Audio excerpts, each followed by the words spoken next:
Aujourd'hui, on va faire une exploration assez poussée des relations actuelles entre l'Algérie et la France. Mhm. C'est bien plus qu'une simple tension diplomatique, en fait. On assiste à une recomposition profonde, et ça nous dit beaucoup sur les changements en Méditerranée, en Afrique. Tout à fait. Notre discussion, elle s'appuie sur une analyse, Algérie-France, rééquilibrage des puissances et enjeux stratégiques. Oui. L'objectif, c'est vraiment de décortiquer les dynamiques, l'histoire, bien sûr, l'économie, l'énergie aussi, et puis la compétition régionale. Comprendre pourquoi ça bouge maintenant. Exactement. Et ce qui est frappant, c'est que cette crise, elle n'est pas juste conjoncturelle, elle est vraiment structurelle, on le sent bien. Ah oui, Oui, les tensions, elles se sont, comment dire, cristallisées depuis l'automne 2021. c'est vrai.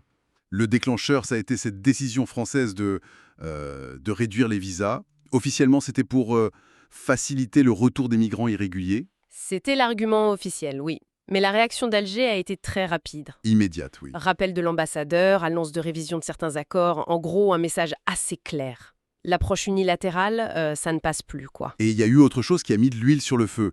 C'est le gel par Paris d'un accord, un accord de 2013. Ah oui, lequel? Celui sur l'exemption de visa pour les passeports diplomatiques et de services algériens.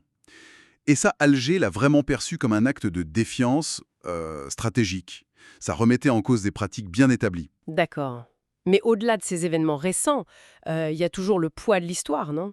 Le passé colonial, 1830-1962, ça reste incontournable. C'est fondamental. Ça structure toute la relation et plusieurs dossiers restent ouverts en souffrance. Comme, Ben, la question des archives nationales, par exemple, les réparations pour les essais nucléaires français au Sahara, et puis la reconnaissance, disons, pleine et entière des faits de la colonisation. et les gestes mémoriels faits par la France, même s'ils sont notés, ça ne semble pas suffire pour Alger. Non, on a l'impression qu'ils sont jugés insuffisants. Et on sent bien que l'Algérie utilise cet héritage, ce passé, pour exiger une relation nouvelle. Une relation d'égal à égal basée sur le respect mutuel. Voilà, exactement.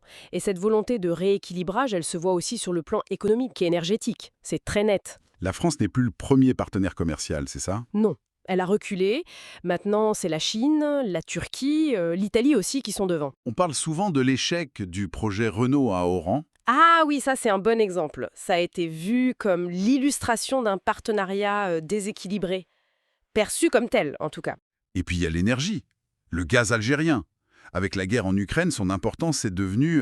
Stratégique, absolument crucial. Et ça, évidemment, ça donne à Alger un levier. un levier important. Et il l'utilise. Ben oui, l'Algérie en profite pour diversifier ses clients. Elle signe des contrats importants avec l'Italie notamment. Ça montre bien sa capacité à jouer sur plusieurs tableaux. Et ça réduit l'influence que Paris pourrait avoir dans ce domaine vital. Et cette affirmation de l'Algérie, ça ne se limite pas à l'économie ou à l'énergie. Ça se joue aussi en Afrique, n'est-ce pas? Oui, tout à fait.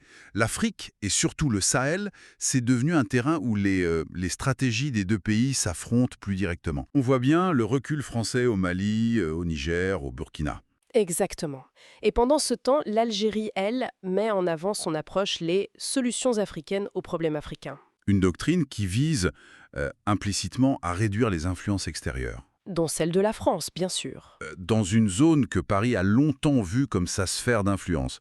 Ça pose la question de l'adaptation de la diplomatie française, tout ça. Oui, c'est un vrai défi pour la France de Macron. Il y a des enjeux internes, externes. On sent une certaine érosion de l'influence française traditionnelle. Et la relation avec Alger, c'est un peu un miroir de ça. Un miroir des difficultés à maintenir les anciens schémas dans un monde qui change. C'est ça, un monde devenu multipolaire. Et Alger, justement, pendant ce temps, elle semble vouloir consolider son rôle. Un rôle de puissance régionale, peut-être même de puissance pivot. C'est clairement l'ambition affichée.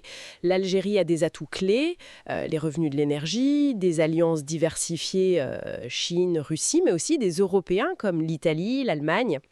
Et elle adopte une posture de neutralité active.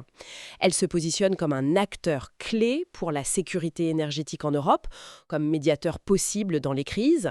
Elle affirme son autonomie. Donc pour résumer, cette tension Algérie-France, c'est bien plus qu'une affaire bilatérale. Ça révèle une transformation plus large des équilibres en Méditerranée, en Afrique. C'est une illustration parfaite de ça, oui. L'affirmation d'acteurs régionaux qui veulent redéfinir les règles. Ce qui signifie que pour Paris, le défi, c'est d'ajuster sa politique à cette multipolarité, d'accepter la réciprocité. Une vraie réciprocité, oui. Et pour Alger, l'enjeu, c'est de consolider ce nouveau statut géopolitique et énergétique. Une dynamique vraiment intéressante. Et ça mène une question pour finir, Evie. Si on considère cette autonomie croissante d'Alger, cette diversification des partenaires, euh, à quoi pourraient ressembler les futures interactions franco-algériennes une fois qu'on sort des schémas du passé, des anciennes dépendances? Qu'est-ce qu'on peut imaginer?